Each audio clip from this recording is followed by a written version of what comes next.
37 ఒక అద్భుతమైనటువంటి మాట మనకు కనబడుతుంది.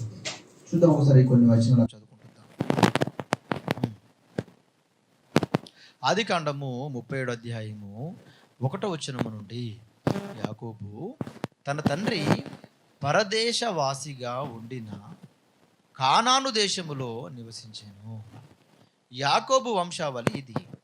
యోసేపు 14 ఏండ్ల వాడై అంటే ఎంత కరెక్ట్ చూడండి, 17 ఏండ్లు 17 ఏండ్ల వాడై తన సహోదరులతో కూడా మందను మేపుచుండెను. అతడు చిన్నవాడై తన తండ్రి భార్యలైన బిల్వ కుమారుల యొద్ద జిల్ఫ కుమారుల యొద్ద ఉండెను. అప్పుడు యోసేపు వారి చెడుతనమును గూర్చిన సమాచారము వారి తండ్రి యొద్దకు తెచ్చుచుండువాడు అని రాయబడింది. నిజంగా జాగ్రత్తగా మీరు ఆలోచించండి. ఇక్కడ ఒక పాయింట్ చెప్తాను మీకు. తన అన్నల దగ్గర నుండి చెడుతనమును తన తండ్రి యొద్దకు చేరువేస్తున్నాడు అని వ్రాయబడింది. యోసేపు తన జీవితంలో ఏది చెడు ఏది మంచి ఎలా తెలిసింది కదా, ఆలోచించాలి కదా. యోసేపుకి మంచి ఏంటి చెడు ఏంటి ఎలా తెలుసు? చెడు సమాచారాన్ని అంతా కూడా తన తండ్రి దగ్గరికి తీసుకొస్తున్నాడు అంటే తన అన్నల కంటే యోసేపు చాలా జ్ఞానవంతుడై ఉండాలి. ఒకటి, చెడు చేయడానికి ఖచ్చితంగా ఆలోచించగలిగిన వాడై ఉండాలి. ఇంకా చెప్పాలి అంటే తండ్రిని మించిన తనయుడిగా వర్ధిల్లుతున్న వాడై ఉండాలి. అంతే కదా, అలాగే కదా. కొంతమంది పిల్లలు ఎలాంటి వారై ఉంటారు అంటే తండ్రి భావజాలాలని తన హృదయంలో అవలంబించుకుంటారు కంప్లీట్గా. కొంతమంది పిల్లలు మీరు అబ్జర్వ్ చేయండి. తండ్రి ఎలా ఉంటే అవే లక్షణాలు యాజ్ ఇట్ ఈస్గా ఎవరిలోకి వచ్చేస్తుంటాయి, కుమారులోనికి వస్తుంటాయి. తండ్రి ఎలా ఆలోచిస్తాడో యాజ్ ఇట్ ఈస్గా కుమారుడు ఆలోచిస్తూ ఉంటాడు. తండ్రి ఎటువంటి నిర్ణయాలు తీసుకుంటాడో కుమారుడు కూడా అవే నిర్ణయాలు తీసుకుంటాడు. ఇలాంటి భావజాలాలు చాలా అరుదుగా వస్తుంటాయండి పిల్లల్లోకి. మీకు అర్థం, చాలామంది అలా ఉండరు, చాలా అరుదుగా కనబడుతుంటారు. ఎందుకు ఇటువంటి అరుదుగా కనబడుతుంటారు అంటే తండ్రిని బాగా అబ్జర్వ్ చేస్తుంటారనమాట వీళ్ళు. తండ్రిని బాగా ఏమంటారు దాన్ని అంటే అనలైజ్ చేసుకుంటారు చాలాగా. ఇంకా మీకు బాగా అర్థం కావడానికి క్యారెక్టర్లోనికి వెళ్ళిపోతుంటారు. తండ్రి క్యారెక్టర్లోనికి వెళ్ళిపోతుంటారు పిల్లలంతా కూడా. తండ్రి ఏది చేస్తే అదే, తండ్రి ఎలా మాట్లాడితే ఈయన అలాగే, తండ్రి ఎలా ప్రవర్తిస్తే అలాగే ప్రవర్తిస్తుంటారు. అలాగే ఈ విషయాలను మీకు ఈ విషయాలు మీకు అర్థమైతే యాకోబు గారు ఎటువంటి భక్తుడు బైబిల్లో రాయబడింది ఆయన గురించి, యాకోబు గురించి ఎటువంటి భక్తుడు అని రాయబడింది ఆయన గురించి. యాకోబు ఎవరి సంతానములో నుండి వచ్చాడు? యాకోబు ఎవరి సంతానం? ఇస్సాకు కుమారుడు. ఇస్సాకు అబ్రహాము కుమారుడు. అవునా? ఈ ఇస్సాకు గురించి కానీ అబ్రహాము గారి గురించి కానీ, అబ్రహాము గర్భమున వీళ్ళు రాకంటే ముందే వీళ్ళను దేవునిలో భయభక్తులుగా పెంచుతారు అని మనం చాలా సందర్భాల్లో నేర్చుకున్నాము. మీకు చూపించాను రెఫరెన్స్, చూపించాను లేదా? చూపించాను, అవునా? మీకు అదే ఆదికాండంలో కనబడుతుంది. అది ఆదికాండము మేబీ 18వ అధ్యాయంలో ఒకసారి చూడండి, మాట ఉంటుంది. 19వ వచనం, ఆదికాండము 18వ అధ్యాయము 19వ వచనంలో అబ్రహాము ఎంత భక్తిపరుడో ఆయన గర్భాన పుడుతున్నటువంటి పిల్లలను అబ్రహాము గారు ఎలా పెంచుతారో అన్న ఆ విషయాన్ని అక్కడ పొందుపరిచాడు. ఎట్లనగా యెహోవా అబ్రహామును గూర్చి చెప్పినది అతనికి కలుగజేయునట్లు తన తరువాత తన పిల్లలను తన ఇంటి వారును నీతి న్యాయము జరిగించుచు యెహోవా మార్గములను గైకొనుటకు అతడు అబ్రహాము గర్భమున పుట్టని ఇస్సాకుకు, అబ్రహాము గర్భంలోనికి ఇస్సాకు గర్భంలోనికి రాని యాకోబుకు వారికి ఆజ్ఞాపించినట్లు దేవుడు ముందుగానే అబ్రహామును ఎరిగాడు. అంటే అబ్రహాము ఎంత భక్తిపరుడో మీకు ఇక్కడ అర్థం కావాలి. మన సెమినార్లో కూడా అదే విన్నాం కదా. అబ్రహాము నీతిమంతుడు, విశ్వాసులకు తండ్రి ఎలా అయ్యాడు, అదేనా? అబ్రహాము విశ్వాసులకు తండ్రి ఎలా అయ్యాడు అన్న ఆ లోతైన అంశాన్ని జాగ్రత్తగా మనం ఆలోచించాం. అంటే అబ్రహాము గారు ఎంత భక్తిగా మనకు కనబడతాడో ఈ రెఫరెన్స్ బట్టి మనకు అర్థమవుతుంది. అంటే అబ్రహాము గర్భంలోనికి ఇస్సాకు పుట్టకంటే ముందే మీకు అర్థమవుతుందా? అబ్రహాము గర్భంలో యాకోబు రాకంటే ముందే వీళ్ళ భవిష్యత్తు తరాలు ఎలా ఉంటాయో, వాళ్ళ తరాలకు అబ్రహాము ఎటువంటి విషయాలను బోధిస్తాడో, ఎటువంటి విషయాలను ఆజ్ఞాపిస్తాడో అన్న విషయాన్ని దేవుడు ముందుగానే ఎరిగాడు. అంటే వీళ్ళ భక్తి ఎంత వికసిల్లిందో మీకు అర్థం కావాలి. అలాగే యేసేపు కూడా తన జీవితంలో తండ్రి ఎలాంటి భక్తిపరుడో యాజ్ ఇట్ ఈస్గా అలాంటి భక్తే తన జీవితంలో కొనసాగిస్తున్నట్లుగా మనకు కనబడుతుంటుంది ఈ రెఫరెన్స్ని బట్టి. ఏంటి ఈ రెఫరెన్స్ అంటే, తన సహోదరులు చేస్తున్న ప్రతి నీచమైన కార్యాన్ని ఎవరి దగ్గరికి తీసుకొచ్చాడు? తండ్రి దగ్గరికి తీసుకొచ్చాడు. మీకు అర్థమవుతుందా? తండ్రి దగ్గరికి తీసుకొచ్చాడు. ఇలా తండ్రి దగ్గరికి తీసుకురావటం వలన ఇప్పుడు తండ్రి దృష్టిలో యేసేపు గొప్పవాడిగా కనబడతాడా, చెడ్డవాడిగా కనబడతాడా? గొప్పవాడిగా కనబడతాడు. ఎందుకు పోనీ ఈ యేసేపే ప్రతి చెడ్డ సమాచారాన్ని యాకోబు దగ్గరికి ఎందుకు తీసుకొచ్చాడు? పోనీ తన సహోదరులకు చెప్పేయచ్చు కదా, ఇది తప్పన్నా, ఇది చేయకూడదు, ఇది తప్పన్నా, ఇది చేయకూడదు అని చెప్పొచ్చా చెప్పరాదా? చెప్పొచ్చు. ఎందుకు తండ్రి దగ్గరికి తీసుకొచ్చాడు? తండ్రి దగ్గరికి తీసుకొచ్చి ఎందుకు ప్రతి సమాచారాన్ని చెబుతున్నాడు? ఇంకా దీన్ని చెప్పాలి అంటే వీటిని ఏమంటారు? మనం మాట్లాడుకుంటే ఏమంటారు? వీటిని చాడీలు చెప్పడం అంటారు. మన తమ్ముడు చెప్పాడు అనుకో మన మీద, ఏమని మాట్లాడతారు? ఇప్పుడు ఈమె ఒక అక్క మీద తమ్ముడు చెప్పాడు అనుకోండి, ఇప్పుడు అక్క ఏమంటది? అక్క ఏమంటది? నా మీద ఎందుకు చాడీలు చెప్తున్నావు డాడీకి అంటదా? ఇలాగే ఉంటుందా? నా మీద ఎందుకు చాడీలు చెప్తున్నావు అంటే ఇవి చాడీలాగా కనబడుతుంటాయి. కానీ ఇవే నో, తన సహోదరులు పాడైపోతున్నారన్న ఆవేదన యేసేపు జీవితంలో కనబడుతుంటుంది. మీకు అర్థం, జాగ్రత్తగా ఇక్కడ పాయింట్ ఆలోచించాలి మీరు. యేసేపు జీవితంలో ఒక ఆవేదన కనబడుతుంది. ఏంటి ఆవేదన అంటే, తన అన్నయ్యలంతా పాడైపోతున్నారు, తన అన్నలంతా కూడా చెడు మార్గంలోనికి వెళ్ళిపోతున్నారు, ఎలాగైనా సరే నా సహోదరులందరినీ కూడా నేను సంరక్షించి మంచి మార్గంలోనికి తీసుకురావాలన్నటువంటి ఈ తపన యేసేపు జీవితంలో కనబడుతుంది. అందుకే ప్రతి చెడ్డ సమాచారాన్ని అంతా కూడా తీసుకొచ్చి ఎవరికి చెప్తున్నాడు? తన తండ్రికి చెప్తున్నాడు. ఏ ఉద్దేశంతో చెప్తున్నాడు తండ్రికి? ఏ ఉద్దేశంతో చెప్తున్నాడు? తండ్రికి చెప్పితే ఒకవేళ తండ్రిగా పై స్థానంలో ఉన్నవాడిగా, అధికారం కలిగిన వాడిగా తన పిల్లలందరినీ కూడా సరిచేస్తాడన్నటువంటి ఒక మంచి ఆలోచనతో తన తండ్రికి ఈ సమాచారం అంతా కూడా తీసుకొచ్చాడు. మీకు అర్థమవుతుందా? కానీ తన సహోదరులు అలాగే అర్థం చేసుకున్నారా? మా కోసమే చెబుతున్నాడు మా తమ్ముడు, మా కోసమే ఆలోచిస్తున్నాడు మా తమ్ముడు, ఏది ఆలోచించినా మా కోసమే ఆలోచిస్తాడు అన్న ఆ కామన్ సెన్స్ కానీ, ఆ ఆలోచన కానీ తన సహోదరులకు ఉందా? తన సహోదరులలో అది కనబడిందా?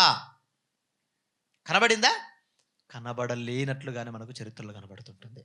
ఇలా చెబుతుంటే ఇతని మీద ఏం చేశారంట రాయబడింది బైబిల్లో. చూడండి, కంటిన్యూషన్ చేయండి అదే రెఫరెన్స్ను. 3 అధ్యాయం 4వ వచనం, 37వ అధ్యాయము, ఆదికాండం 37వ అధ్యాయము 4వ వచనం. అతని సహోదరులు తమ తండ్రి అతనిని తమ అందరికంటే ఎక్కువగా ప్రేమించుట చూచినప్పుడు వారు అతని మీద పగపట్టి అతనిని క్షేమ సమాచారమైనను అడగలేకపోయి, అసలు ఏం అడగట్లేదు తన తమ్ముడు గురించి. తన తమ్ముడు కూడా మందలో గొర్రెలు మేపడానికి వెళ్ళేవాడు. తన తమ్ముడు సమాచారాన్ని ఏది కూడా తన తండ్రి దగ్గర అడగడం కానీ చేయటం కానీ లేదు. తన తండ్రి దగ్గర ఎక్కువగా ఉండేవాడు. తన తండ్రి తనను ఎక్కువగా ప్రేమించేవాడు. ఎందుకంటే ఒక మంచి మాట చెప్పాను కదా ఇందాకనే, తన అన్నలంతా పాడైపోతున్నారు, వాళ్ళ అన్నలందరినీ కూడా సంరక్షించాలి, మంచి మార్గంలో పెట్టాలి అని ఆలోచిస్తున్నాడు తన కుమారుడు. అంటే ఇప్పుడు ఆ కుమారుడు విషయంలో తండ్రికి మక్కువ ఉంటుందా? ప్రేమ ఉంటుందా? మీరు ఆలోచించండి. అన్నయ్య పాడైపోతున్నాడు తండ్రి, అన్నగారు పాడైపోతున్నారు, ఎలాగైనా అన్నకు మీరు చెప్పండి, అన్నని మీరు సరిచేయండి తండ్రి గారు అని తండ్రి దగ్గరకు వచ్చి ఆ బాధ చెప్పాడు అనుకోండి తన చిన్న కుమారుడు. ఇప్పుడు తండ్రి తన చిన్న కుమారుని మీద ప్రేమ ఎక్కువగా ఉండదా? ఖచ్చితంగా ఉంటుంది. ఇలా ఎక్కువగా ప్రేమించటం వలన ఎందుకు ప్రేమిస్తున్నాడో అన్న ఇన్ఫర్మేషన్ వీళ్ళు అర్థం చేసుకోకుండా ఏం చేశారంట? యేసేపు మీద ఏం పెంచుకున్నారు వీళ్ళు? పగ పెట్టుకున్నారు, పగబట్టారంట. పగబట్టడం అంటే ఏంటి? పగపట్టడం అంటే ఏంటి తెలుసా? పగబట్టడం అంటే ఎవరి కళ్ళ పడ్డా పర్వాలేదురా, వాడి కళ్ళ పడకూడదు, వాడు ఎటువంటి వాడు? పగబట్టేవాడు అంటుంటారు. ఎందుకు? పగ అంటే ఏంటి? ఎప్పుడు దొరుకుతాడా అని చూస్తుంటారు తెలుసా? కొంతమంది ఎలా ఉంటారంటే, నిజంగా అండి ఈ క్యారెక్టర్స్ మనలో ఉంటే మనం మార్చుకోవాలి. వీడు ఎప్పుడు దొరుకుతాడా అని చూస్తుంటారు. వీడెప్పుడు దొరుకుతాడా, నేను ఎప్పుడు అనాలి, వీడెప్పుడు దొరుకుతాడా, వీడిని ఎప్పుడు విమర్శన చేయాలి, ఎప్పుడు దొరుకుతాడా, వీడిని ఎప్పుడు ప్రతీకారం తీర్చుకోవాలి, ఇటువంటి ఆలోచన విధానం ఉంటుంది చూసారా. దీన్ని ఏమంటారో తెలుసా? పగ. పగ పట్టటం అంటారు. ఇంకా మీకు అర్థం కావాలంటే నాగుపాముల గురించి మాట్లాడుతుంటారు తెలుసా. నాగుపాములు ఎటువంటి క్యారెక్టర్ కలిగి ఉంటాయట? దాన్ని కనుక నువ్వు కొట్టి వదిలేసావా, కొడితే చంపేయాలి, లేదంటే వదిలేయాలంటారు. వదిలేస్తే ఏం జరుగుతుందట? పగ పడుతుంది, పగ పడుతుంది అంటారు. పగ పడుతుందా? నిజంగా పగ పడుతుందా? చైనాకి పోతే అక్కడికి వచ్చి కరుస్తుంది అంటారు, అవునా? దుబాయ్ పోతే దుబాయ్కి వచ్చి కరుస్తుంది అంటారు, అవునా? తప్పులండి అవన్నీ కూడా కల్పితాలు. కానీ దాని కోపం అలా ఉంటుంది అని గుర్తించాలి. అర్థమవుతుందా? అలా కోపంతో ఉన్న పాములలో ఒక పాముగా అది కనబడుతుంటుంది తప్ప పగబట్టడం అది కాదు. అసలు నిజంగా మనుషులండి నాగుపాముల కంటే ప్రమాదం. నాగుపాముల కంటే అతి విషముతో నిండబడిన వారు ఎవరంటే మనుషులు. మనుషుల్లో విపరీతమైన విషం ఉంటుందండి. ఎటువంటి విషం ఉంటుందంటే చెప్తున్నాను కదా, ఎప్పుడు దొరుకుతాడా వీడు అని ఎదురు చూసే క్యారెక్టర్ కలిగి ఉంటారు. సేమ్ అలాంటి క్యారెక్టర్ ఇక్కడ కనబడుతుంటుంది. ఎవరిలో? యేసేపు సహోదరులలో పగబట్టేశారు. పగబట్టేసి వీడెప్పుడు దొరుకుతాడా, వీడెప్పుడు దొరుకుతాడా, వీడెప్పుడు దొరుకుతాడని ఎదురు చూస్తున్నారండి వీళ్ళంతా కూడా. మీకు అర్థమవుతుందా? ఇప్పటికే కోపం ఎక్కువ ఉంది తమ్ముడి మీద అంటే ఇప్పుడు ఇంకేం జరుగుతుంది అక్కడ చూడండి. ఇంకొక మంచి సందర్భం కూడా మనకు కనబడుతుంటుంది అక్కడ. ఏంటి? 5వ వచనం. యేసేపు ఒక కలగన్నాడండి. ఏంటి ఆ కళ అంటే తన సహోదరులతో అది తెలియజెప్పాడు. వారు అతని మీద మరీ పగబట్టారండి. ఇతను కళ వచ్చేసిందండి. ఏంటి ఆ కళ? ఏంటి? మిగతా తన సహోదరులంతా కూడా నాకు వంగి నమస్కరిస్తారు అన్నటువంటి దానికి సాదృశ్యమైన ఒక కళ వచ్చేసిందండి. ఆ కళను తన సహోదరులకు చెప్పేశాడు. సహోదరులకు చెప్పగానే సహోదరులంతా ఏమైపోయారు? వీడు పెద్ద గొప్పోడైపోతాడు, వీడికి మేము వంగి నమస్కరిస్తాము అనేటువంటి ఈ ఆలోచనతో, ఈ అహంకారంతో ఏమైపోయారట? మరీ పగబట్టారటండి. మరీ పగ. ఇంకా పగ ఏమైపోయిందంటే తీవ్రతలోనికి వెళ్ళిపోయింది. ఇంకా తీవ్రమైపోయింది ఆ పగ. భయంకరంగా మారిపోయింది ఆ పగ. మీకు అర్థమవుతుందా? ఇప్పుడు ఇంకెలా ఉంటుంది చెప్పండి? పగ మరీ పగబట్టడం ఎలా ఉంటుంది చెప్పండి? పగబడితేనే వాడు తట్టుకోలేడంటే మరీ పగబడితే ఎలా ఉంటుంది చెప్పండి? అసలు వాడిని చంపేసేస్తారు. ఇంకంతే, చంపేసేంతగా ఉంటుంది పరిస్థితి. మీకు అర్థమవుతుందా? అటువంటి పరిస్థితుల్లో వాళ్ళ బాగోగులు చూడడానికి తండ్రి పంపిస్తే బయలుదేరి వెళ్ళిపోయాడండి మహానుభావుడు. బయలుదేరి వెళ్ళిపోయిన తర్వాత ఏం జరుగుతుందో చూడండి. 19వ వచనం. అదే 37వ అధ్యాయంలో 19వ వచనంలో ఏం రాయబడింది? వారు ఇదిగో ఈ కలలు కనువాడు వచ్చుచున్నాడు, వీన్ని చంపి ఇక్కడనున్న ఒక గుంటలో పారవేసి దుష్ట మృగము వీని తినివేసనని చెప్పుదము. అప్పుడు వీని కలలేమగునో చూతుము రండని ఒకరితో ఒకడు మాటలాడుకొనిరి. దూరం నుండి వచ్చేస్తున్నాడండి యాకోబు. యేసేపు దూరం నుండి రాగానే ఏం జరుగుతుంది? దూరం నుండి రాగానే చూస్తున్నాడు. చూసేసి డిసైడ్ అయిపోయారు. కలలుగానే వాడు వచ్చేస్తున్నాడు. కలలుగానే వాడు వస్తున్నాడు కాబట్టి వీడిని ఏం చేద్దామంటే మనం వీడిని కొట్టి ఒక గుంటలో పడేసేద్దాము. పడేసిన తర్వాత దృష్టముగా క్రూర మృగాలు వచ్చేసి వీడిని తినేస్తాయి. తినేసిన తర్వాత వీడి కలలు ఏమవుతాయో చూద్దాము అని వీరిలో వీరు మాట్లాడుకుంటున్నారు. అప్పుడు ఏమైపోయింది? వచ్చేసాడు మహానుభావుడు. వచ్చేసాడు. రాగానే ఏం చేశారు ఆయన్ని? చూడండి 21వ వచనం. రూబెను ఆ మాట విని మనము వాణ్ణి చంపరాదని చెప్పి వారి చేతులలో పడకుండా అతన్ని విడిపించాను. రూబెన్ ఎవరండి? పెద్దవాడండి. పెద్దవాడికి చెప్పాను కదా ఇందాకే, తండ్రి లక్షణాలు వస్తుంటాయండి పిల్లల్లో కొంతమందికి అండి. పెద్దవాడికి కూడా కొన్ని భావజాలాలు వచ్చాయండి. మంచి మంచి భావజాలాలు కొన్ని ఉన్నాయి ఆ మహానుభావుడిలో, రూబెన్లో. అందుకే రూబెన్ ఏమన్నాడో తెలుసా? ఎలాగైనా వీళ్ళు పన్నాగం చేస్తున్న ఈ కుట్ర నుండి ఏం చేయాలి? ఎలాగైనా నా తమ్ముణ్ణి కాపాడాలి, ఎలాగైనా సరే వీడిని కాపాడాలి, తప్పించాలి అని ఆలోచన కలిగి ఉన్నాడు ఆయన. ఎందుకంటే మరి వీళ్ళంతా వీడొక్కడే ఒకటి కదా. ఇప్పుడు వీడొక్కడి మాట నడుస్తుందా? నడవదు. కాబట్టి ఎలాగైనా సరే ఉపాయం చేస్తున్నాడు. ఎలాగైనా వీడిని కాపాడాలి, వీడిని రక్షించాలి, వీడిని సేవ్ చేయాలన్నటువంటి మంచి ఆలోచనతో ఎవరున్నారు? రూబెన్ పెద్ద కుమారుడు ఉన్నాడు. నిజంగా ఉన్నాడా? ఆధారం ఏంటి? బైబిల్ అంటారా? ఆ అధ్యాయం అంతా మీరు చదవండి వెళ్ళిన తర్వాత, అక్కడ కనబడుతుంటుందంటే. వెంటనే వీని చంపాలి, వీని కొట్టేసేయాలనుకున్నారు. కానీ అలా చేయకూడదు అనుకుని వీని తీసుకెళ్ళి ఏం చేశారు? ఒక లోతైన బావిలో పడేశారు. పాడేసి వీళ్ళంతా వెళ్ళిపోయిన తర్వాత రూబెన్ వచ్చి ఏం చేయాలనుకున్నాడు? అతన్ని విడిపించాలనుకున్నాడు. రూబెన్ వచ్చి అతన్ని ఎలాగైనా విడిపించిన తర్వాత మరలా వీడిని సేవ్గా తండ్రికి అప్పగించాలన్నటువంటి ఆలోచన, ఆ భావజాలం రూబెన్లో ఉండేనండి. కానీ అలాంటి పరిస్థితి ఉందా? చూడండి ఏం జరిగిందో చూడండి ఒకసారి. అదే కంటిన్యూషన్‌లో ఏముంటుంది ఇంకా? హ్మ్. 23వ వచనమా? 22వ వచనం. 23వ వచనం. యోసేపు తన సహోదరుల యుద్ధకు వచ్చినప్పుడు వారు యోసేపు అంగిని అతను తొడుక్కొని ఉండిన ఆ విచిత్రమైన నిలువుటంగిని తీసివేసి అతన్ని పట్టుకొని ఆ గుంటలో పడద్రోసిరి.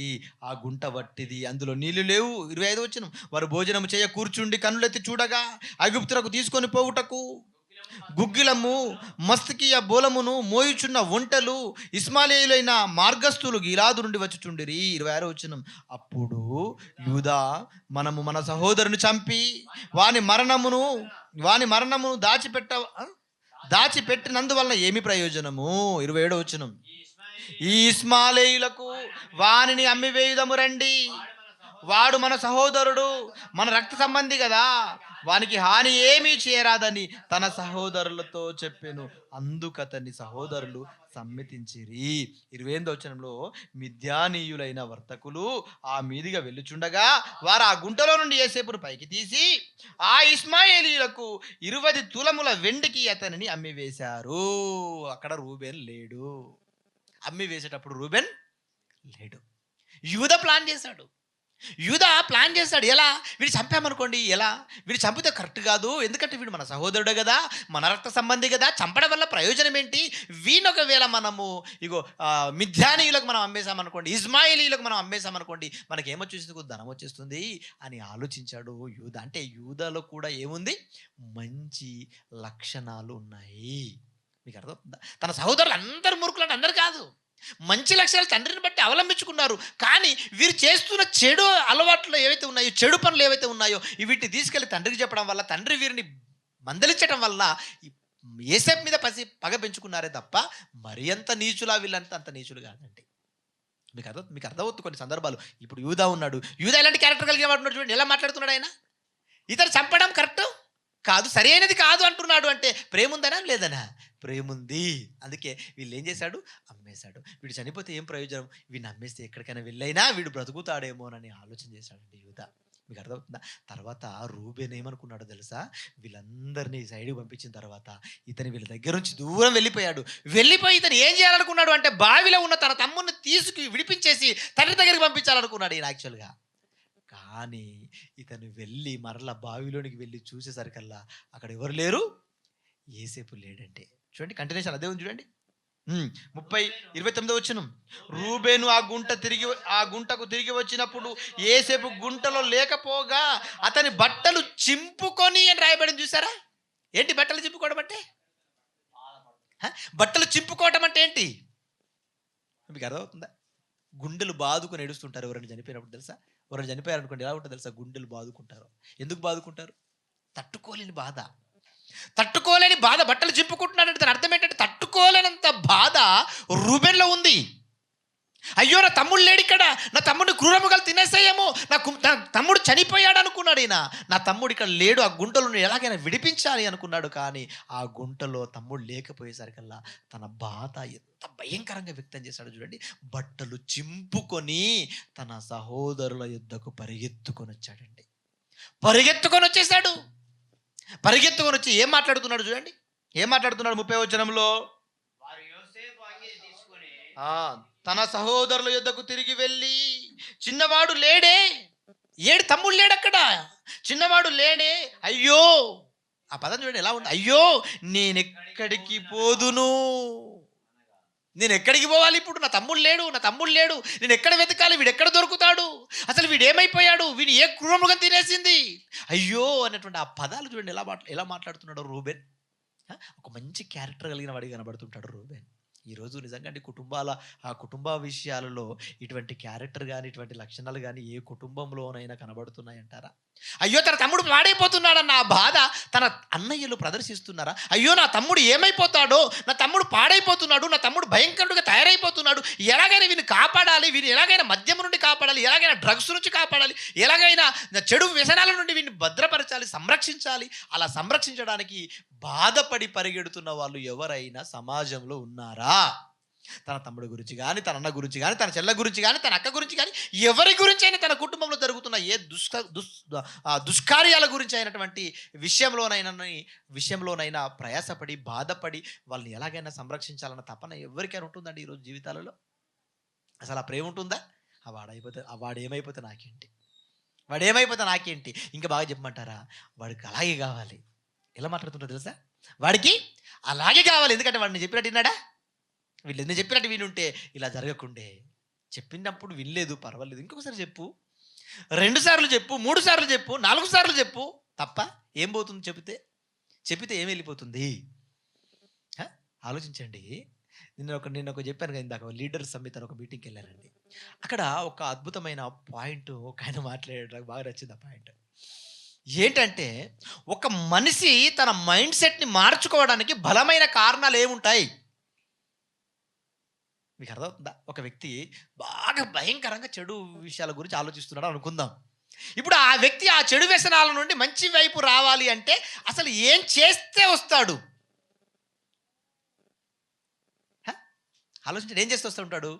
ఒక వ్యక్తి పాడైపోతున్నాడు అనుకుందాం ఫర్ ఎగ్జాంపుల్గా. ఇప్పుడు ఆ వ్యక్తిని బాగు చేయాలండి, ఆ వ్యక్తిని ఆ పాడు కాకుండా బాగు చేయాలనుకో. ఒకవేళ బాగు చేయాలంటే ఏం చెబితే బాగుపడతాడో మీరు చెప్పండి, ఏం చేస్తే బాగుపడతాడో మీరు చెప్పండి.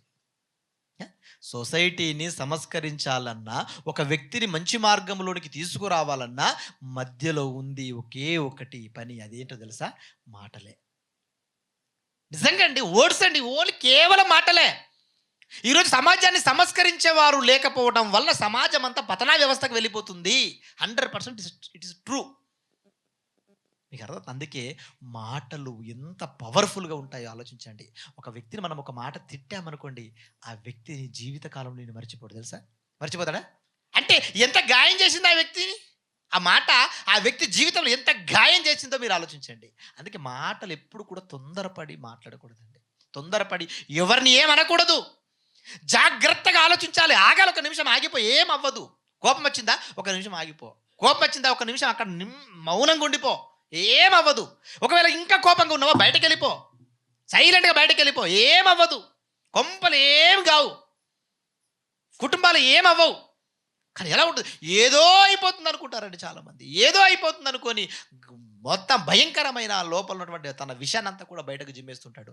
ఇలా జిమ్మేసావు, తర్వాత నువ్వు క్షమించమని ఒకవేళ అడిగినా అని ముఖం మీద క్షమించేస్తాడేమో కానీ వాడి జీవితంలో ఏముండిపోతుంది తెలుసా? వాడు నన్ను అన్నాడురా, అలాగే ఉంటుందా? వాడు నన్ను అనేసాడరా, ఎంత భయంకరంగా ఉంటుంది మీరు ఆలోచించండి. మీకు అర్థం? అందుకే ప్రియమైన దేవుని పిల్లరా, ఇక్కడ ఒక మంచి క్యారెక్టర్ ఏంటంటే రూబెన్ తన తమ్ముని ఎలాగైనా సంరక్షించేసేయాలి, ఎలాగైనా కాపాడాలి అనుకున్నాడు. అంటే కేవలము దేనివల్ల సాధ్యపడుతుంది? మాట. ఈ మాట వలన ఎంతటి వాన్నైనా మార్చొచ్చు, ఎంతటి మహానుభావునైనా, ఎంత చెడ్డవాన్నైనా వాని మైండ్ ఏం చేయొచ్చు? షిఫ్ట్ చేసేయచ్చు. షిఫ్ట్ అయిపోతుంది మైండ్.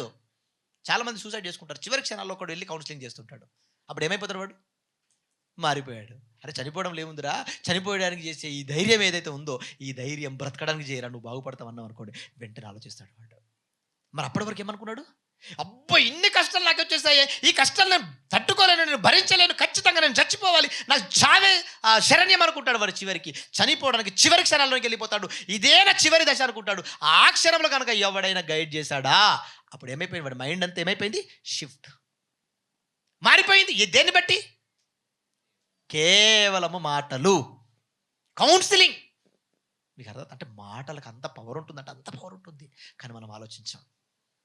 మాటలకి ఇంత శక్తి ఉంది అని మనం ఆలోచించాం.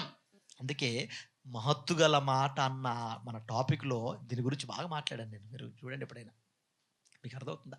దేవుని మాటలకు అంత శక్తి ఉంది. దేవుని మాటలకి కాదు, సంస్కరించాలన్న భావజాలం ఎవరికి ఉన్నా అతను మాట్లాడే మాటల్లో ఏముంటుందో తెలుసా? చాలా పవర్ఫుల్ వర్డ్స్ రిలీజ్ అవుతుంటాయి. ఆ వ్యక్తి తన మైండ్ సెట్ని మార్చుకుంటుంటాడు. మీకు అర్థమవుతుందా?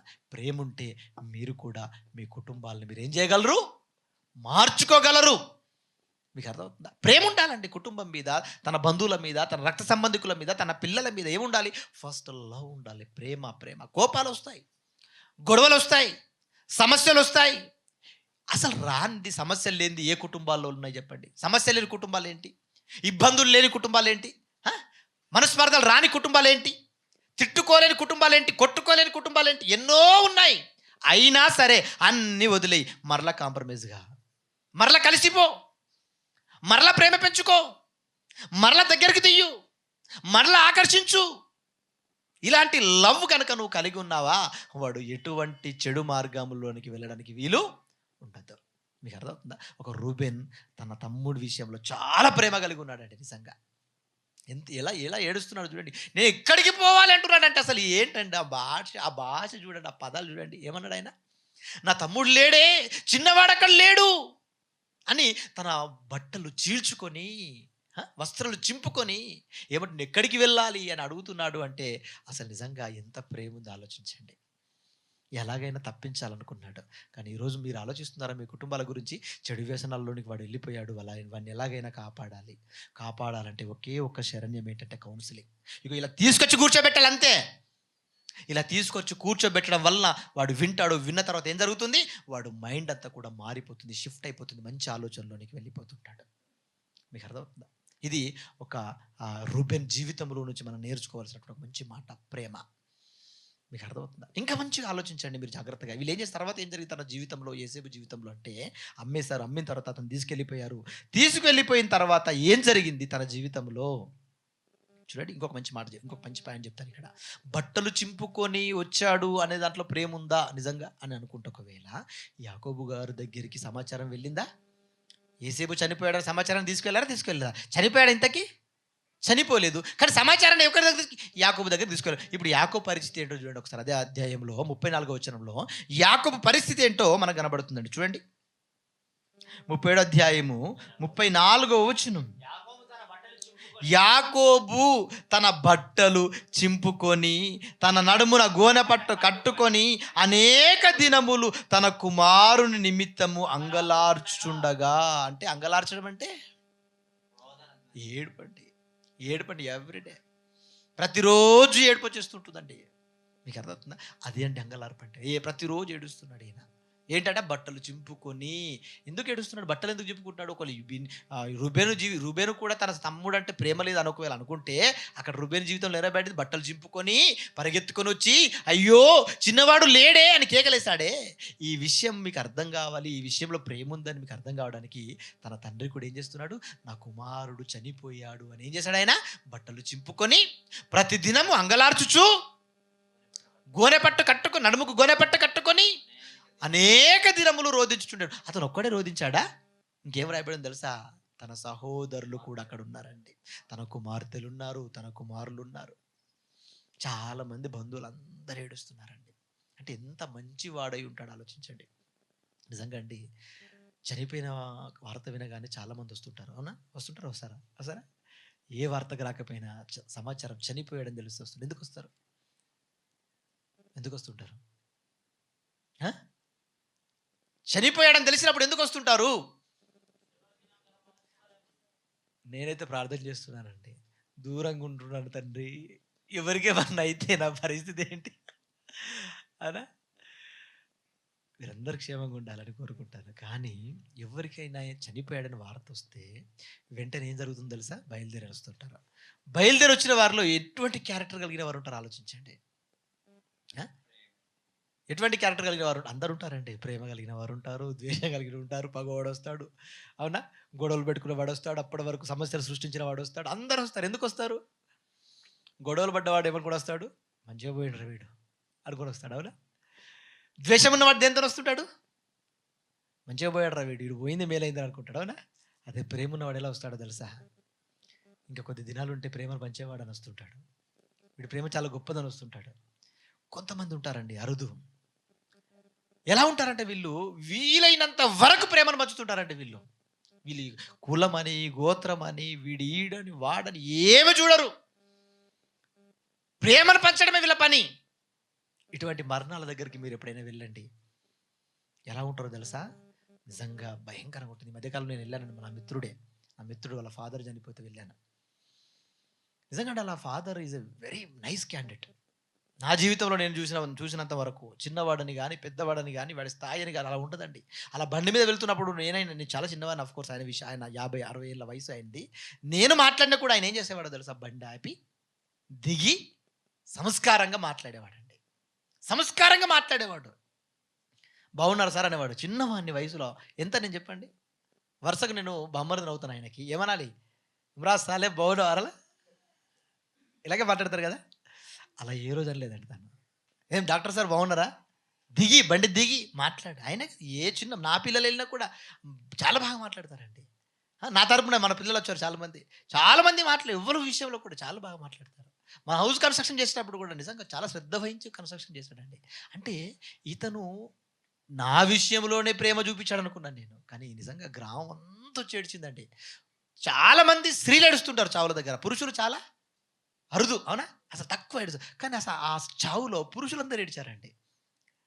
అది నాకు నిజంగా భలే అనిపించింది నాకు. పురుషులంతా కన్నీరు పెట్టుకున్నారు. చాలామంది. నేనక్కడ మాట్లాడిన నాకు అవకాశం ఇస్తే ఒకే ఒక మాట మాట్లాడాను. పురుషులందరూ ఏడుస్తున్నారంటే అతని ప్రవర్తన, అతని జీవితం ఏంటో మీ అందరికీ తెలుసు. అందరూ మీరు అతను వెళ్ళిపోతున్నాడని ఏడుస్తున్నారేమో గానీ, అతని లాంటి బ్రతుకు బ్రతకడానికి మీరంతా కూడా ఏం చేయండి? ప్రయాసపడండి. అదే చెప్పాను నేను ఒకటే మాట. నిజంగా ఎంతమంది అండి ఇలా ప్రయాసపడుతుంటారు చెప్పండి? ప్రయాసపడతారా అసలు? ఒక వ్యక్తి గురించి అంగలారుస్తున్నారు అంటే అతను ఎంత గొప్పవాడై ఉండాలి. అలాంటి గొప్ప లక్షణాలు మీ జీవితంలో ఖచ్చితంగా ఉండాలి. ఏం పోయేదుంది చెప్పండి? ఏం చేస్తారు? గొడవ పెట్టుకున్నారు ఏం చేస్తారు? తిట్టారు ఏం చేస్తారు? కోపం చేశారు ఏం చేస్తారు? మీకు అర్థమవుతుందా? నిజంగా అండి నేను కూడా చాలా కోపాన్ని కంట్రోల్ చేసుకున్నానండి ఈ మధ్య కాలంలో. చాలా అంటే చాలా. నాకు కూడా చాలా కోపం ఎక్కువ ఉంటుందండి. ఎవరు ఫోన్ చేసి అరిచేసినా, ఎవరు ఫోన్ చేసి మాట్లాడేసినా, ఈవెన్ మా భార్య అరిచేసినా ఏమంటున్నానో తెలుసా? నేనైనా పక్కెళ్ళిపోతున్నాను. లేదా నువ్వైనా నా కళ్ళం కొంచెం పక్కెళ్ళిపో తర్వాత ఒక హాఫ్ అన్ అవర్ తర్వాత మాట్లాడుకుందాం అని చెప్పేస్తున్నాను. ఒక హాఫ్ అన్ అవర్ తర్వాత ఏం జరుగుతది? కోపం చల్లారిపోతది. అప్పుడు మనం ప్రశాంతంగా మాట్లాడొచ్చు. మీకు అర్థమవుతుందా? ఈ మంచి లక్షణాలను మీరు కూడా అలవాటు చేసుకోండి. ఏమవ్వదండి. అరిచేసినంత మాత్రాన మీ కిరీటాలేమి కింద పడిపోవు. మీకు అర్థమవుతుందా? అలా వెళ్ళిపోండి అక్కడి నుండి అంతే. ఒక 1 అవర్ తర్వాత ప్రశాంతంగా వచ్చి ఇప్పుడు చెప్పు. ఇప్పుడు మాట్లాడుకుందాం. మీకు అర్థమవుతుందా? ఆలోచించినప్పుడు ఏమైనా దేవుని పిల్ల ఏమవ్వదు. ఈ మంచి లక్షణాలను మీ జీవితాల్లో అవలంబించుకోండి. ఇది ఒక యాకోబులో నుంచి చూసి నేర్చుకోండి. ఒక రూబేల్లో నుంచి చూసి నేర్చుకోండి. ఒక యూదాల నుండి చూసి నేర్చుకోండి. ప్రేమ ఉంది వాళ్ళ సహోదరుల విషయంలో వీళ్ళకి ప్రేమ ఉంది. మరి మీ సహోదరుల విషయంలో ప్రేమ ఉందా? ఒక తోటికోడళ్ళ గురించి చెప్తాను. జాగ్రత్తగా పాయింట్ చెప్తాను వినండి. తోటికోడళ్ళ గురించి ప్రేమ కలిగి బ్రతకండి అంటే ఏమంటారో తెలుసా? ఏమంటారండి? ఏమంటారు? అన్నదమ్ములు ఇద్దరు ఒక గర్భంలో పుట్టారండి వీళ్ళంటే కలిసి ఉంటారు కానీ వాళ్ళిద్దరు ఒక గర్భంలో పుట్టి వచ్చారా కలిసి ఉండడానికి? అంటారా అనరా? అంటారా అనరా?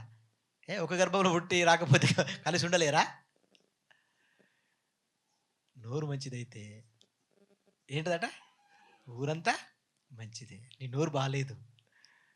మీకు అర్థమవుతుందా? నిజంగా అండి కొన్ని మంచి లక్షణాలు మీరు నేర్చుకోవాలి. అవలంబించుకోవాలి మన జీవితంలో. కోపాలు కామన్గా వస్తుంటాయి, తాపాలు వస్తుంటాయి. మీకు అర్థమవుతుంది? విమర్శలు వస్తుంటాయి, ఇబ్బందులు వస్తుంటాయి. చాలామంది మనల్ని అవమానపరుస్తుంటారు. ఏం చేస్తే ఏంటి? చెయ్యండి. రిలాక్స్గా ఉండండి అంతే. నేను కూడా నేర్చుకుని నాకు ఎక్స్పీరియన్స్ అయిపోయింది. నాకు కూడా నా జీవితంలో చాలా ప్రశాంతంగా ఉండడం ఎక్స్పీరియన్స్ అయిపోతుంది. ఇంకా ఎన్నెన్న రాని ఏమైపోతుంది. ఎన్నో సమస్యలండి. నిజంగా మీకు చెప్పలేని సమస్యలు ఎన్నో ఉన్నాయి నాకు. ప్రతి సమస్యల నుంచి కన్నీరు గార్చి అన్ని సమస్యలు ఉన్నా కూడా ఎక్కడ కూడా కుంగిపోవడానికి ఇష్టపడట్లేదు. ధైర్యంగా నా తండ్రి నాకున్నాడు. నేను ఖచ్చితంగా నిలబడాలి. నేను ముందుకు వెళ్ళాలి. నా పని నేను చేసుకుంటూ వెళ్ళాలి. మీకు కూడా అన్ని కష్టాలున్నాయి, ఇబ్బందులున్నాయి, సమస్యలు అన్నీ ఉన్నాయి. కానీ ఎక్కడ కూడా మీరు ఒక వ్యక్తిని పోగొట్టుకోకండి. మీకు అర్థం? పోగొట్టుకుంది ఒక కుటుంబం. ఎవరిని పోగొట్టుకుందంటే మంచి యేసేపును పోగొట్టుకుంది. వెళ్ళిపోయాడు. యేసేపును అమ్మేశారు. ఎక్కడికి అమ్మేశారు? ఐగుప్తు దేశానికి అమ్మేశారు. ఇజ్మాయిల్‌కి అమ్మేశారు. పోగొట్టుకోలేదా? పోగొట్టుకుంది. నిజంగా ఈ సందర్భంలో కుటుంబాన్ని పోగొట్టుకుంది. కానీ దేవుడి సంకల్పంలో దాని వెనకాల ఒక పెద్ద వ్యూహం ఉంది. దేవుడి సంకల్పంలో ఒక వ్యూహం ఉంది. దేవుడు ఒక పెద్ద ప్రణాళిక చేసి పెడుతున్నాడు వీళ్ళ కోసం. ఎందుకు? ఇజ్రాయేలుల వెనుకాల దేవుని సంకల్పం చాలా గొప్పది. దానికోసం ఒక ప్రణాళిక చేస్తున్నాడు. కానీ ఇక్కడ ఈ సందర్భంలో కుటుంబంలో ఒక మంచి వాడిని పోగొట్టుకున్నారు వీళ్ళు. కానీ భవిష్యత్తులో ఆ వ్యక్తిని మరలా పొందుకునేటప్పుడు వాళ్ళ మధ్య ప్రేమను ఎలా కాపాడాడో యేసేపు జీవితాన్ని చూసి మనం నేర్చుకోవాలి.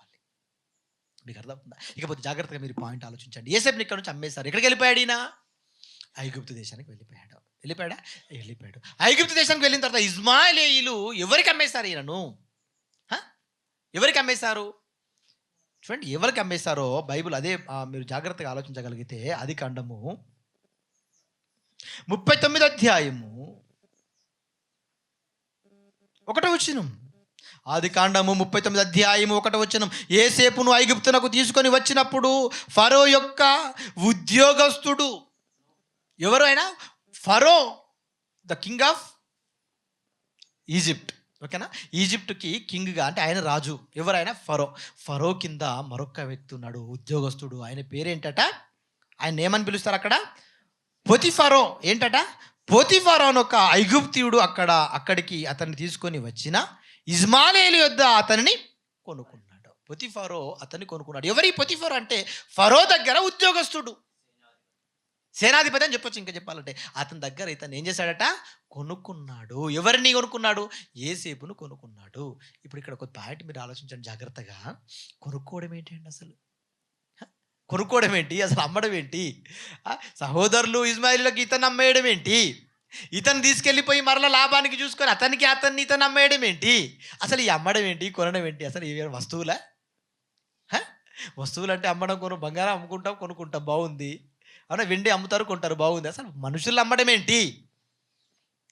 యోసేపుని అమ్మేశారండి. పొతిఫరో కొనుక్కున్నాడంటే. ఆ రోజులలో ఏముండవు తెలుసా? వస్తువుల్లాగే మనుషుల్ని కూడా అమ్మేసేవారు. ఆ మనుషులు కొనబడిన తర్వాత ఆ మనుషుడు ఏం చేయాలి? నేను కొనుక్కున్నాను ఒక మనుషుడిని. కొనుక్కున్నానంటే దేనికోసం కొనుక్కున్నాను? నా అవసరాల కోసం నేను కొనుక్కున్నాను. ఇప్పుడు ఆయన ఏం చేయాలి? నేను ఏ పని చెబితే ఆ పని చేయాల్సింది, అంతే. ఎదురు చెప్పడానికి వీలు లేదు. అప్పుడు ఉండేది, ఇప్పుడు కూడా ఉందా? ఇప్పుడు ఉంది. ఇంకా ఎక్కడ కొనసాగుతుంది ఇది? అరబ్ దేశాల్లో ఎక్కువ ఉంటుందండి. అరబ్ దేశాల్లో ఎక్కువ ఉంటుంది. మీకు అర్థమవుతుందా? మొన్న మా ఫ్రెండ్ గారు ఒక ఫోటో తీశారు, నేను అమ్మేస్తున్నారని చెప్తే ఎవడు భయపడిపోతున్నాడు. నన్ను అమ్మడం ఏంటి? నేను ఏమైనా వస్తువునా నన్ను అమ్మడానికి? మీకు అర్థమవుతుందా? అంటే ఈ రోజుల్లో కూడా కొనుక్కుంటారా? కొనుక్కుంటారు. కొనుక్కున్న తర్వాత నువ్వు అక్కడి నుండి ఎక్కడికి వెళ్ళడానికి వీలు లేదు. పంపలేరు. నువ్వు కూడా రాలేవు. వచ్చినా నిన్ను ఆ దేశం దాటక ముందే నిన్ను ఏం చేస్తారు? వాళ్ళు పట్టేసుకుంటారు. మీకు అర్థమవుతుందా? ఈ రోజుల్లో కూడా అటువంటి వ్యవస్థ ఉంది. అలాగే యోసేపును ఒక పొతిఫరో అనేటువంటి సైన్యాధిపతి కొనుక్కున్నాడు. కొనుక్కున్న తర్వాత యోసేపు తన భక్తి జీవితంలో ఎక్కడ కూడా సన్నగిల్లలేదు. ఈ విషయాన్ని మీరు ఐడెంటిఫై చేయాలి. భక్తి జీవితంలో ఎక్కడ కూడా సన్నగిల్లలేదండి. తను ఎంత మంచి భక్తి ఆయన తన జీవితంలో కొనసాగించాడో. యోసేపు జీవితమును చూసి నువ్వు కూడా ఏం నేర్చుకోవాలి తెలుసా? భక్తి విషయంలో చాలా జాగ్రత్తగా ఉండాలి నువ్వు. యోసేపు చాలా భక్తిపరుడు. ఎంత భక్తిపరుడో తెలుసా? ఆయన భక్తిని చూసి పొతిఫరో ఏమని మాట్లాడుతున్నాడో తెలుసా? చూడండి ఏం మాట్లాడుతున్నాడో అది అధ్యాయములో మనకు కనబడుతుందండి. చూడండి 39 అధ్యాయము 2వ వచనం నుంచి చూద్దాం. 2వ వచనం నుండి ఏం మాట్లాడుతుంది? ఏం రాయబడింది అక్కడ? యెహోవా యోసేపునకు తోడై ఉండెను. యెహోవా యోసేపునకు తోడై ఉండెను. అంటే దేవుడు తోడై ఉన్నాడా? యోసేపుకి తోడై ఉన్నాడు. యోసేపుకు దేవుడు తోడై ఉన్నాడు అంటే అసలు యోసేపు క్యారెక్టర్ ఎంత గొప్పదై ఉంటుందో మీరు ఆలోచించండి. ఇక్కడ మీకు అర్థమవుతా? యోసేపు యొక్క క్యారెక్టరు ఎంత గొప్పదై ఉంటుంది, ఎంత భక్తి కలిగిందిగా ఉంటుంది. దేవుడు తోడు ఉండడం ఏంటండి? ఆఫ్టర్ ఒక మనిషికి, ఆఫ్టర్ ఆల్ మనిషే కదా. అన్నదమ్ములందరూ తిరస్కరించిన వ్యక్తి కదా. అన్నదమ్ములందరూ అన్నల విషయంలో చాలా చెడ్డవాడిగా చిత్రీకరింపబడ్డవాడు కదా. అన్నలందరూ కూడా తిరస్కరించి అమ్మేసిన వాడు కదా. ఈయన అమ్మబడినవాడు కదా. ఇతని వెనకాల యెహోవా తోడు ఉండడం ఏంటి అంటే మనుషులకి ఇతను చెడ్డవాడిగా కనబడుతున్నాడేమో, కానీ దేవుడి విషయంలో మాత్రం ఇతను ఎవరన్నమాట? చాలా భక్తిపరుడు. యోసేపు చాలా భక్తిపరుడు. అందుకే యెహోవా యోసేపుకు తోడై ఉండెను. నీకు యెహోవా తోడై ఉన్నాడా? ఎప్పుడైనా మీరు అనుకోగలరా? దేవుడు నాకు తోడై ఉన్నాడండి అనగలరా మీరు? అలా అనాలంటే నీకేం గుర్తుకొస్తాయో తెలుసా? మొట్టమొదట నువ్వు మాట్లాడే బూతులు గుర్తుకొస్తాయి. నా నోరుకి ఇంత భయంకరంగా మాట్లాడుతుంది, నాకు దేవుడు తోడు ఉంటాడా? పొద్దున్న నుంచి సాయంత్రం వరకు అన్న అబద్ధాలే ఆడుతుంటాను నేను, నాకు దేవుడు ఎలా తోడుంటాడు? ఇలా గుర్తుకొస్తాయి, గుర్తుకురావా? 100% ఇలా గుర్తుకొస్తుంటాయి. నువ్వు చేసే చెడు వ్యసనాలన్నీ కళ్ళ ముందు కనబడుతుంటాయి. ఎవరికైనా ప్రార్థన చేయమని అవకాశం ఇచ్చామనుకోండి, అతనికి ఏం గుర్తుకొస్తుందో తెలుసా? నేను ఇంత హాఫ్ అన్ అవర్ ముందు కూడా నేను ఏం చేశాను తెలుసా? నేను ప్రార్థన చేయడం ఏంటి అసలు? మీకు అర్థమవుతుందా? ఇలా గుర్తుకొస్తాయండి. వాక్యం చెప్పి నిలబెట్టామనుకోండి, నేను అమ్మో అక్కడ నిలబడమా, నా క్యారెక్టర్ బాగాలేదని వాడు విమర్శ చేసుకుంటాడు. నా క్యారెక్టర్ అస్సలు బాగాలేదు, నా ప్రవర్తన బాగలేదు, నేను అన్ని అబద్ధాలు ఆడుతుంటాను, నేను అన్ని మోసాలు చేస్తుంటాను, అన్ని మోసం మాటలే మాట్లాడుతుంటాను, అన్ని మోసాలు నా జీవితంలో, నేను ఎలా అక్కడికి వెళ్ళడానికి వీల్లేదు. నిన్ను నీ ఏమంటారు దాన్ని, నీ ఆత్మ అని విమర్శ నిన్ను చేస్తుంటుంది, నీ ఆత్మ విమర్శ చేస్తుంటుంది నిన్ను నీకే. మీకు తెలుసా? మీరు ఎప్పుడైనా అబ్జర్వ్ చేసుకోండి మీరంతా కూడా. కాబట్టి ప్రియమైన దేవుని పిల్లలారా, మీరంతా కూడా మిమ్మల్ని మీరు ఆత్మ విమర్శ చేసుకోవాలి. నేను ఎలాంటి దాన్ని, నేను ఎలాంటి వాడిని, నేను దేవుని యందు భయభక్తులు కలిగి ఉన్నానా, నా భక్తి జీవితం చాలా బాగుందా, ప్రార్థన విషయంలో కానీ, బైబిల్ చదివే విషయంలో కానీ, సువార్త చెప్పే విషయంలో కానీ, అనేకులు దేవుడి దగ్గర తీసుకొచ్చే విషయంలో కానీ, సెమినార్లో సహకరించే విషయంలో కానీ, సెమినార్లు చేసే విషయంలో కానీ, ఏ విషయంలోనైనా నా జీవితం భక్తిని కొనసాగింప చేస్తుందా, దేవుడు నాకు తోడై ఉన్నాడా? మీరు ఆలోచించుకోకపోతే ప్రమాదం మీకే. చూడండి ఎంత వండర్ఫుల్ అండి. యెహోవా యోసేపుకు తోడై ఉన్నాడు. దేశం కానీ దేశం, ప్రాంతం కానీ ప్రాంతం, మనుషులు కానీ మనుషుల మధ్య ఎలా ఉన్నాడు తెలుసా? ఒక బానిసగా, ఒక దాసుడిగా, అనేకమైన పనులు చేయడానికి అప్పగింపబడ్డవాడిగా ఉన్నాడు. అక్కడ ఉన్న కూడా తన భక్తి జీవితం ఎక్కడ కూడా సన్నగిల్లలేదు. మరి నీ భక్తి జీవితం ఎలా ఉంది? నీ భక్తి జీవితాన్ని గురించి నువ్వు ఎప్పుడైనా ఆలోచిస్తున్నావా? ప్రార్థన లేదు నీ జీవితానికి, బైబిల్ చదివేది లేదు, నీ గురించి డిస్కషన్స్ లేవు, క్లాసులకు హాజరవ్వడం లేదు, తండ్రి మాటలు వినేది లేదు, ఎవరి మాటలు వినలేని భయంకరమైన అంధకారమైన జీవితాలలో మీరందరూ ఉన్నారు అంటే అసలు మీ భక్తి ఎలా ఉంది మీరు ఆలోచించుకోండి. మీకు అర్థమవుతుందా? ఎప్పుడు కూడా ఒక వ్యక్తి మీద డిపెండెడ్గా ఉండకండి, అది చాలా ప్రమాదం. అవకాశం ఉంది, వినియోగించుకోండి. క్లాసులు రావట్లేదంటే బాధపడండి. క్లాసులు వస్తున్నాయి, క్వశ్చన్ అవర్స్ వస్తున్నాయి, డిస్కషన్స్ వస్తున్నాయి, అనేక మంది క్రైస్తవుల సమూహం మధ్యలో మీరు ఉన్నారు. మీ సమయాన్ని కేటాయించి ఒక ఇద్దరి దగ్గరికి వెళ్ళి మాట్లాడొచ్చు, ఒక ఇద్దరి దగ్గరికి వెళ్ళి డిస్కషన్ చేయొచ్చు, నీ కుటుంబాన్ని కూర్చోబెట్టుకొని వాక్యాన్ని చెప్పొచ్చు, వాక్యాన్ని వివరించవచ్చు, ఒక ప్రశ్న వేయచ్చు, జవాబు చెప్పొచ్చు. ఎన్ని విషయాలు చేయడానికి మీ చేతుల్లో అవకాశాలు ఉన్నాయి. నువ్వు చేయట్లేదంటే దాని అర్థం ఏంటో తెలుసా? నీ భక్తి జీవితం దేవుని దృష్టికి సరి అయినది కాదు. కానీ యోసేపు జీవితం అలా లేదు. యోసేపుకు దేవుడు తోడై ఉన్నాడు. మీకు అర్థమవుతుందా? మిమ్మల్ని మీరు ఆత్మ విమర్శ చేసుకోవడానికి ఒంటరిగా ఉన్నప్పుడు మిమ్మల్ని మీరు ఆలోచించుకోండి, అసలు నేను ఏంట్రా బాయ్. అప్పుడు మీకేందో మీరు అర్థమైపోతుంది, మీరేంటో మీకు అర్థమైపోతుంది. ఒంటరిగా ఉన్నప్పుడు నిజంగా నువ్వు దేవుడి గురించి ఆలోచించావా? అయితే నువ్వు దేవుడి దృష్టికి గొప్పవాడివి. ఒంటరిగా ఉన్నప్పుడు దేవుడి ఆలోచనలు రాక, చెడ్డ ఆలోచనలు, పాడ ఆలోచనలు నీ జీవితంలోనికి వస్తున్నాయా? అయితే నువ్వు ఎవడివో తెలుసా? భయంకరుడివి, దేవుని దృష్టికి విరోధివి, దేవుని దృష్టికి చెడ్డవాడివి. ఒంటరిగా ఉన్నప్పుడు అయ్యో సమయం దొరికింది, నేను కొంచెం బైబిల్ చదువుకుంటానన్న ఆలోచన నీకు వచ్చిందా? అయితే నువ్వు నిజంగా దేవుడికి దగ్గర అవుతున్న వాడివని నిన్ను నువ్వు విమర్శ చేసుకోవాలి. ఆలోచించండి ప్రియమైన దేవుని పిల్లలు. ఒంటరిగా ఉన్నాడు యోసేపు, ఒంటరిగా ఉన్నాడు, ప్రాంతం కాని ప్రాంతంలో ఉన్నాడు. అయినా తన భక్తి జీవితం ఎక్కడ కూడా సన్నగిల్లలేదు. దానికి ఆధారం ఏంటంటారా? ఇగో పొతిఫారు అనే దానికి ఆధారం. ఆయన చెప్తున్నాడు, ఏం చెప్తున్నాడు చూడండి, కంటిన్యూషన్లో ఏం మాట్లాడుతున్నాడో చూసారా? చూడండి, అదే కంటిన్యూషన్లో ఏం మాట్లాడుతున్నాడు చూడండి. మూడవ వచనంలో 39వ అధ్యాయం 3వ వచనం, యెహోవా అతనికి తోడై ఉండెననియు. అండర్లైన్ చేయాలి ఆ పాయింట్స్ మీరు. యెహోవా అతనికి తోడై ఉండెననియు, అతడు చేసినదంతయు అతని చేతిలో యెహోవా సఫలము చేసెననియు అతని యజమానుడు చూచినప్పుడు. యజమానుడు ప్రతి సందర్భాన్ని అబ్జర్వ్ చేస్తున్నాడు. యజమాను అంటే పొతిఫారు ఎవరిని అబ్జర్వ్ చేస్తున్నాడు? ఇగో యోసేపుని అబ్జర్వ్ చేస్తున్నాడు, అతను చేసుకునే ప్రార్థన జీవితాన్ని అబ్జర్వ్ చేస్తున్నాడు, అతను చదువుకుంటున్న బైబిల్ అబ్జర్వ్ చేస్తున్నాడు, అతను దేవుడి యందు భయభక్తులు కలిగి ఉండటాన్ని అబ్జర్వ్ చేస్తున్నాడు, యజమానుడు అతను లోబడుతున్న దాన్ని అబ్జర్వ్ చేస్తున్నాడు. దేవుడి విషయంలో ఏ సందర్భంలోనైనా అతను లోబడే తత్వాన్ని, దేవుడి యందు భయభక్తులు నిలుపుతున్న ఆ విధానాన్ని చాలా చక్కగా అబ్జర్వ్ చేసేస్తున్నాడు. ఇలా భయభక్తులు కలిగి ఉండటం వల్ల తన చేతితో ఏ పని మొదలుపెట్టినా అది ఏమైపోతుందట? సఫలాకృతం అయిపోతుంది. అది యోసేపు జీవితంలో ఏ పని చెప్పినా, యోసేపు ఇగో పంట పొలాల్లోకి వెళ్ళి పని చేయమని అనుకోండి, యోసేపు వెళ్ళి పని చేశాడు. ఫర్ ఎగ్జాంపుల్ చెప్తున్నాను, ఇక్కడ రాయబడలేదు బట్ మీకు ఎగ్జాంపుల్ చెప్తున్నాను. పంట పొలాల్లోకి వెళ్ళి ఒక పని చేశాడు అనుకోండి, ఆ పంట ఫలంని ఎక్కువగా తీసుకొచ్చేసింది. ఏ పని చేస్తే ఆ పని, ఇతను ఏ పని చేసినా ఆ పనిలో ఏమైపోతుందంటే విజయం వచ్చేస్తుంది. ఆ విషయాలన్నీ కూడా బాగా అబ్జర్వ్ చేశాడు ఈ పొతిఫారు. చేసేసి ఏమనుకున్నాడో తెలుసా? చూడండి, ఇంత నిజంగా మాట మళ్ళీ చదవండి, ఎంత బాగుంటుందో తెలుసా మాట. 3వ వచనం, యెహోవా అతనికి తోడై ఉండెననియు. స్టేట్మెంట్ ఇస్తున్నాడండి. నీ భక్తి జీవితాన్ని గురించి ఎవరు స్టేట్మెంట్ ఇవ్వాలి? నిన్ను అబ్జర్వ్ చేస్తున్న వాళ్ళు, నిన్ను చూస్తున్న వాళ్ళు, నువ్వు ఎవరితోనైతే సాహసం చేస్తావో వాళ్ళు ఇవ్వాలి నీ భక్తి జీవితాన్ని గురించి స్టేట్మెంట్. ఇస్తున్నాడా? స్టేట్మెంట్ ఇస్తున్నాడు. నీకు తోడై ఉండేననియు. అతడు చేసినదంతా, ఏ పని చేసినా అతడు చేసినదంతయు అతని చేతిలో యెహోవా సఫలము చేశాననియు అతని యజమానుడు చూశాడు. అతని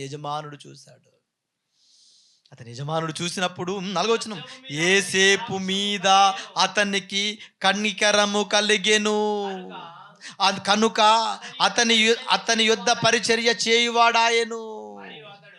మీకు అర్థమవుతుందా? ఏంటండి కనికరం కలిగిందండి? ఎవరి మీద? యోసేపు మీద. ఎవరికి? ఫతిఫరోకి కనికరం కలిగింది. అబ్బా, ఇంత మంచివాడండి యోసేపు. అబ్బా, భక్తి జీవితంలో గొప్పవాడు. ఏ పని చేసినా ఆ పని సఫలకృతం అయిపోతుంది. అసలు దేవుడు తనకి తోడై ఉన్నాడు. అసలు నిజంగా ఇతని వంటి మంచివాడు ఇంకా ఎవరు లేరనుకున్నాడు ఈ ఫతిఫరో. మీకు అర్థం? అందుకే ఆయన మీద ఏముంచాడట? ఈయన ఏముంచాడు? రాయబడింది, కటాక్షం ఉంచాడండి, కనికరం ఉంచాడు. ఇగో ఇతని విషయంలో ఏదైనా సరే నేను చేసేస్తాను, ఇంకా గ్రీన్ సిగ్నల్ అంతే అతనికి. అంత మంచివాడిగా ఉన్నాడు ఆయన. అంటే ప్రియమైన దేవుని పిల్లలరా, నిజంగా అండి మనము కూడా ఒక వ్యక్తి చేత ఈ ప్రేమ, ఈ కనికరాలను మనం పొందుకోవాలి అంటే మనము నిజంగా చేయవలసింది ఏంటో తెలుసా? దేవుని యందు భయభక్తులు కలిగి ఉండటం. మీకు అర్థమవుతుందా? జ్ఞానం అంటే ఏదో కాదండి. జ్ఞానం సంపాదించుకుంటున్నాం, మేము జ్ఞానాన్ని సంపాదించుకుంటున్నాం. జ్ఞానం అంటే ఏదో కాదు. జ్ఞానం అంటే ఏంటో తెలుసా? దేవుని యందు భయభక్తులు కలిగి ఉండటమే జ్ఞానం. మీకు అదే లేదనుకోండి, అసలు నీ జ్ఞానం ఎందుకు? నీ జీవితంలో ఆ భయభక్తి లేకపోతే నీకు ఉన్న జ్ఞానం ఎందుకు? మీకు అర్థం? అసలు జ్ఞానం అంటేనే అది. జ్ఞానానికి చిహ్నమే దేవుని యందు భయభక్తులు కలిగి బ్రతకటం. ఇది జ్ఞానానికి చిహ్నం. ఈరోజు అందరి దృష్టిలో భయభక్తులు ఉందండి. భయం ఉంటే భక్తి ఉండదు, భక్తి ఉంటే భయం ఉండదు. కొంతమంది ఈ రెండు కూడా ఉండవు. మీకు అర్థమవుతుందా? ఎంత భయంకరులుగా మారిపోతున్నారు? ఆలోచించండి ప్రియమైన దేవుని పిల్లలారా. కానీ యోసేపు జీవితంలో నుండి మనం నేర్చుకునే పాయింట్ ఏంటో తెలుసా? ఏంటి? భయభక్తులు కలిగి బ్రతకాలి. భయభక్తులు కలిగి ఉన్నవాడు అల్టిమేట్గా లోబడి ఉంటాడండి. దేవుడు అంటే లోబడి ఉంటాడంతే. తన తోటి సహదాసుని దగ్గర లోబడి ఉంటాడంతే. తన సహోదరుని దగ్గర తగ్గించుకొని ఉంటాడంతే. ఇవన్నీ లక్షణాలు వాడిలో ఉంటాయి. ఎవరిలో తెలుసా? దేవుని యందు భయభక్తులు నిలిపేవారిలో. ఇగో యోసేపు దేవుని యందు భయభక్తులు నిలిపాడు. అందుకే పొతిఫరో చేత కటాక్షం పొందాడు, కనికరం పొందాడు. అందరితో అయిపోయిందా? కనికరం పొందినంత మాత్రం అలా కనికరం పొందావు కదా అలా ఉండిపోమన్నాడా?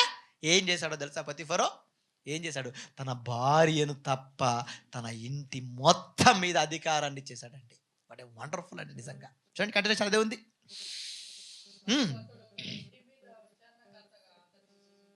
4వ వచనం, యోసేపు మీద అతని కటాక్షం కలిగాను కనుక అతని యుద్ధ పరిచర్య చేయువాడాయను. మరియు పొతిఫరో తన ఇంటి మీద విచారణకర్తగా అతన్ని నియమించి తనకు కలిగినదంతయు అతని చేతికి అప్పగించెను.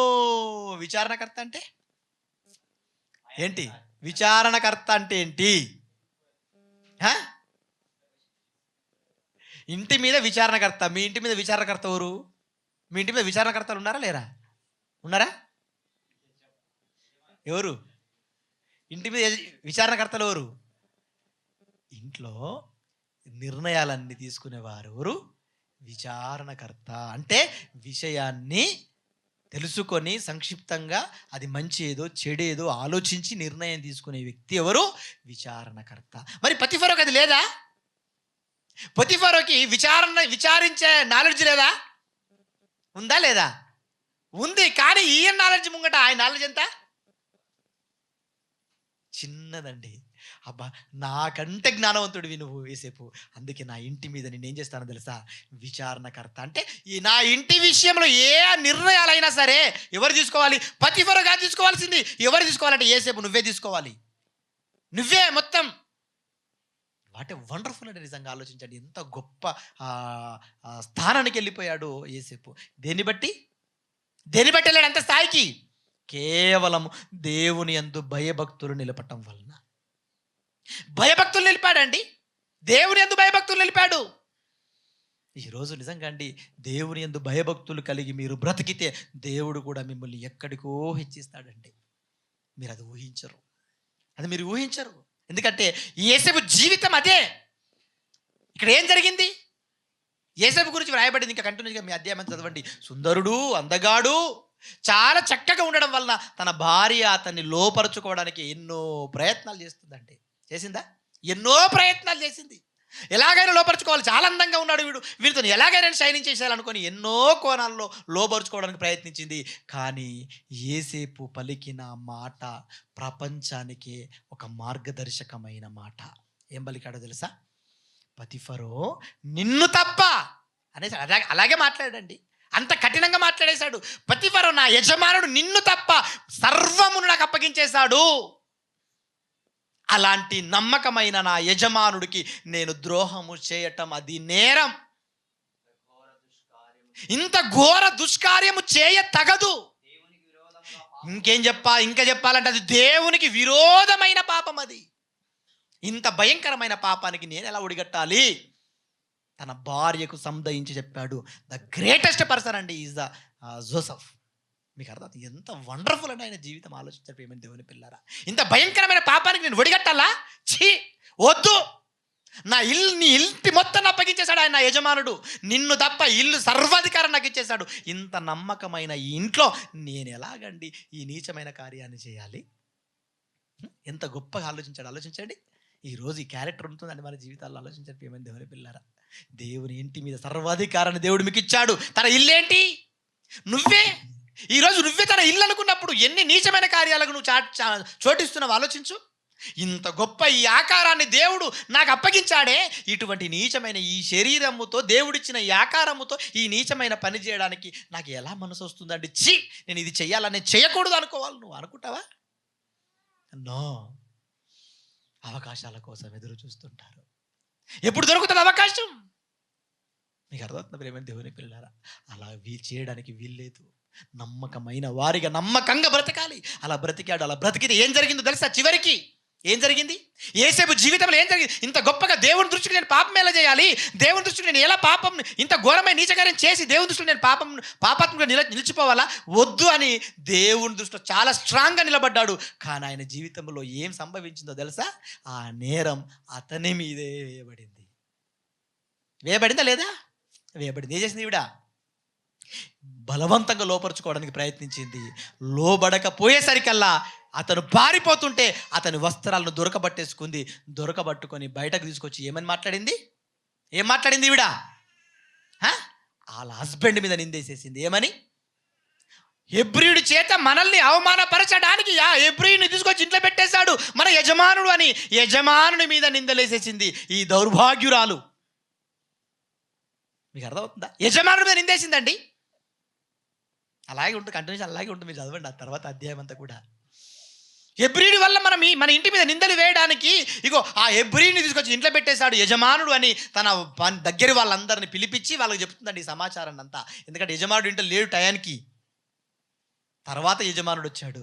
ఆ వస్త్రాన్ని యజమానుడు వచ్చేంత వరకు అలా పట్టుకుంది, యజమానుడు వచ్చేంత వరకు ఉంచుకుంది. యజమానుడు వచ్చిన తర్వాత యజమానుడికి చెప్పింది. ఏమని చెప్పింది యజమానుడికి?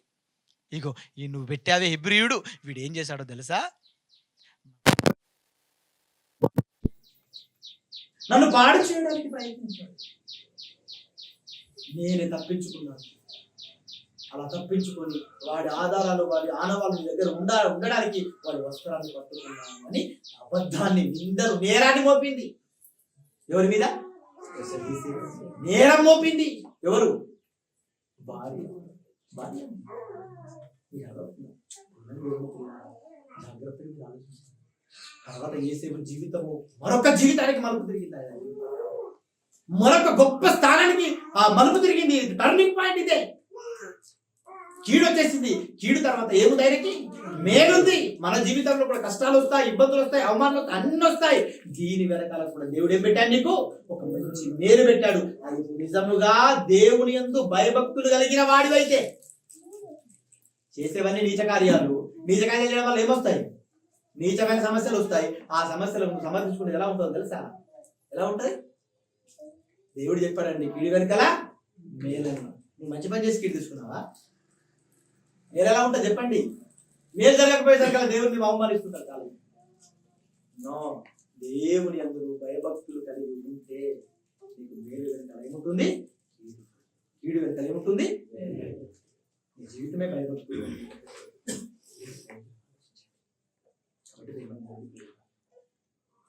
ఎంత చక్కటి విషయాలు చెప్పారు, ఎంతవరకు చెప్పారు. యేసు తన జీవితంలో, తన భక్తి జీవితాన్ని చూసి నేర్చుకోవాల్సిన విషయాలు ఒకటేంటి? నమ్మకత్వం. ఏంటి? నమ్మకత్వం. తండ్రి దగ్గర ఎలా ఉన్నాడు? చాలా నమ్మకంగా ఉన్నాడు ఆయన. రెండోది ఏంటి? ప్రేమ కలిగి ఉన్నాడు. ఎవరి మీద? తన సహోదరుల మీద, అందరి మీద ఆయన ప్రేమ కలిగి ఉన్నాడు. మూడేంటి? దేవుని యందు భయభక్తులు కలిగి ఉన్నాడు. నాలుగోటి తగ్గింపు జీవితాన్ని కలిగి ఉన్నాడు. మీకు అర్థమవుతుందా? ఇలాంటి 4 క్యారెక్టర్స్ కలిగి ఉండటం వల్ల ఆయన ఏమైపోయాడు? ప్రతిఫలం ఇంట్లో ఒక మంచి స్థానంలోకి వెళ్ళిపోయాడు. తర్వాత నిందలు వచ్చేసాయి, అవమానాలు వచ్చాయి, ఇబ్బందులు వచ్చాయి, కష్టాలు వచ్చాయి, అన్ని ఆయన జీవితంలో ఎదురైపోయాయి. తర్వాత జీవితం ఏం జరిగిందో, ఎటువంటి జీవితానికి మలుపు తిరిగిందో ఓకే, ఇంతవరకు మీకు అర్థమైందండి. క్లియర్? ఆయన జీవితంలో మీరు కూడా నేర్చుకోవాల్సిన విషయాలు ఏమో అవన్నీ కూడా నెక్స్ట్ వీక్లో లేపి అడుగుతాను. ఏసేపు జీవితంలో ఏమేమి విషయాలు నేర్చుకున్నారని అడుగుతా. అది ఖచ్చితంగా ఎవరిని లేపి అడిగితే వాళ్ళు చెప్పే ప్రయత్నం చేయండి. ఓకేనా? దయా కనికరం కలిగిన మా పరలోకపు తండ్రి, మీ పరిశుద్ధమైన అత్యున్నతమైన నామములో యేసేపు జీవితం, నీతిమంతుడైన యేసేపు జీవితం చరిత్ర మంచి ఆలోచన ఆయన జీవితంలో జరిగిన యథార్థ సంఘటనలన్నీ పిల్లలు వారుగా కాక విన్న ప్రతి మాటను జాగ్రత్తగా ఆలోచించి అర్థం చేసుకున్నారు.